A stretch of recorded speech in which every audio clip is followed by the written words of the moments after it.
everybody. But of course, there was at the time. I don't know how much it is felt now, but it was breaking some rules in the way people behave together, the words they use, addressing the camera. If you remember, Paul Belmondo talking to the audience with a stupid joke of absolutely no interest for the story. About if you don't like the sea and the mountain and the countryside, go fuck yourself. It's just out of the blue and for no reason, except saying this is a movie. Hey, remember, we're not in a car with a gangster. You are in the seat of the theater watching images, and this, I'm playing with the codes and all of this. There is all the way he refers to the B-series American black movies, with the character of Humphrey Bogart being mimicked by Belmondo, etc. But also the physical behavior, clearly being in front of the camera, which was not something you would have seen so often in any film before. But none of this in itself is so important or interesting. What is important is the energy of the film, the rhythm of the film, the way it happens at a moment where things are changing and people are paying a lot of attention to this change, which is the so-called, what is called at the time the French New Wave. It's after 400 Blows by François Truffaut. It's after the two first films by Claude Chabrol. It's at the same time as the first film by Alain Resnais. It's after the first film by Agnès Varda, etc. So there is this sense that things are changing, and then comes one film that concentrates the spirit of change at this moment, and this is Breathless, and this is acknowledged by French artists and intellectuals way beyond the cinema world and worldwide. There are articles in the Italian press, the American press, the German press, the Japanese press about this phenomenon, which rises the importance of Breathless as a turning point in the history of cinema. And you said you are absolutely right. Of course, there are not so many, but a fair amount of directors have important film as the first film. I think none of them have, with their first film, such an effect and such a recognition, including Citizen Kane, which took longer, and especially which had to wait for the European recognition, especially the French recognition of how important Citizen Kane was to establish, because basically the Americans were furious against Citizen Kane. And it's not so American. and the Randolph Hearst press was attacking the film, so it was not that easy for Wells at the time, and his second film was destroyed by the studio, Anderson Splendor.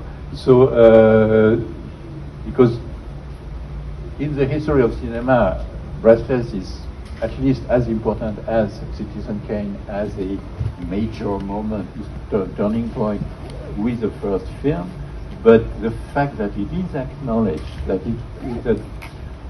a large amount of people nationally where he lived in his own surroundings, which has immediate effect on the possibility of what he can do afterward, and much larger area all over the world is pretty unique, and establishes him for this pretty short period of time, comparing with the 70 years we were talking previously.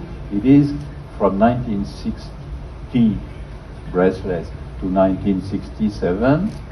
Jean-Luc Godard becomes probably the most well-known artist on earth together with Pablo Picasso and maybe Bob Dylan. Maybe who? Bob Dylan. Okay. As single artists. Of course, there are the Beatles and the Rolling Stones at the time, but they are a group. But as a unique person, it is incredibly strong and, of course, misleading in many ways. And for him, and it ends this very strange year, 1967, where 4 feature films plus 3 short films by him are released the same year, which is impossible. Yeah. It's incredible. It demands an energy, a creativity, even a physical strength. Godard was an athlete. He was incredibly physically strong. He could run, he could climb, he could play tennis, he could swim, as a high level sportsman. And it's part of what he was doing all his life. The energy, the physical involvement in the process of filmmaking is part of who he was and what he did in many ways, and then it breaks everything. And this is before May 68, already in the beginning of the same year, he doesn't want to be Jean-Luc Godard anymore.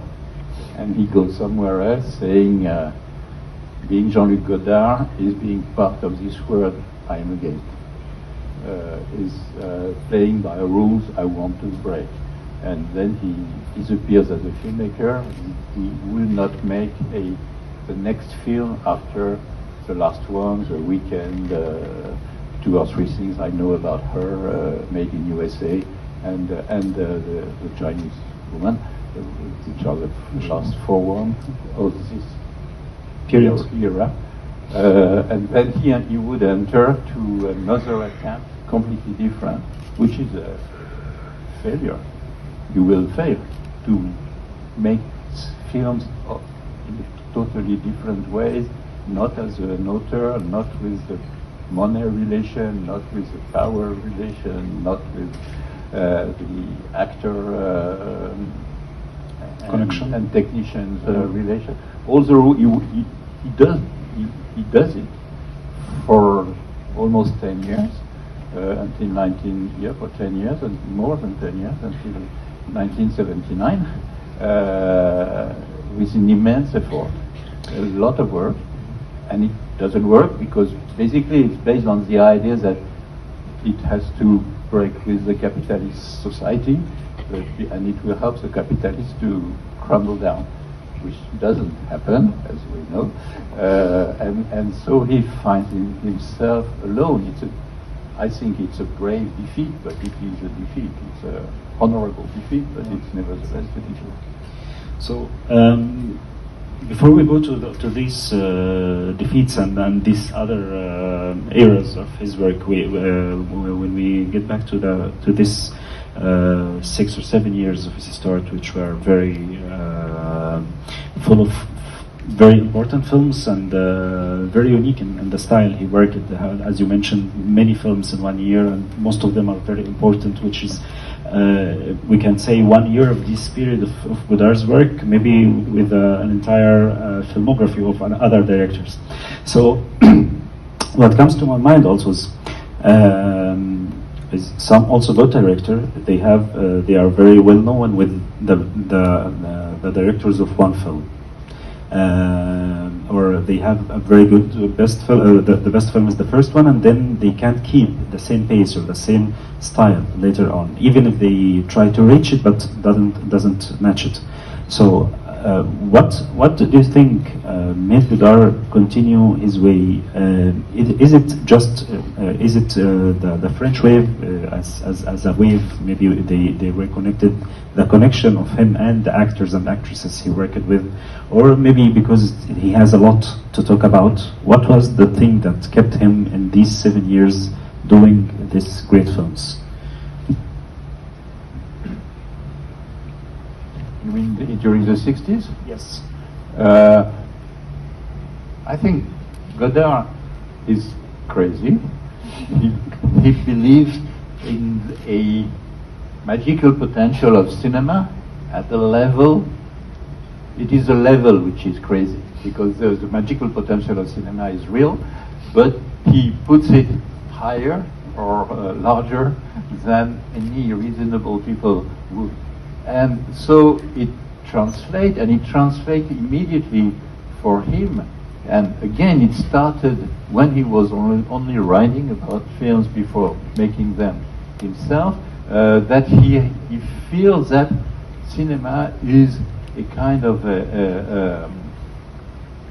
well, at the same time a tool, a weapon, a way of thinking, and a way of relating with people, people who make the film with him, and people who will see the film and will eventually discuss it and will continue the film through their viewing and what they are able to do out of it. So powerful, then he would, after Breathless, because Breathless is, which is, I totally love the film, and I've seen it maybe 15 times or so, always with a huge pleasure. But Breathless is a kind of waving to where he comes from. It's like for cinema, American cinema,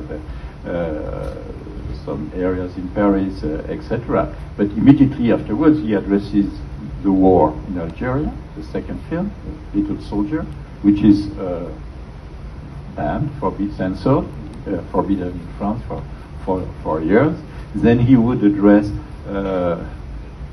the rise of the youth as a major phenomenon of this generation, what we call adolescence, which almost did not exist before this era. You were a child and then you were an adult, a young adult, but the teenager moment was not.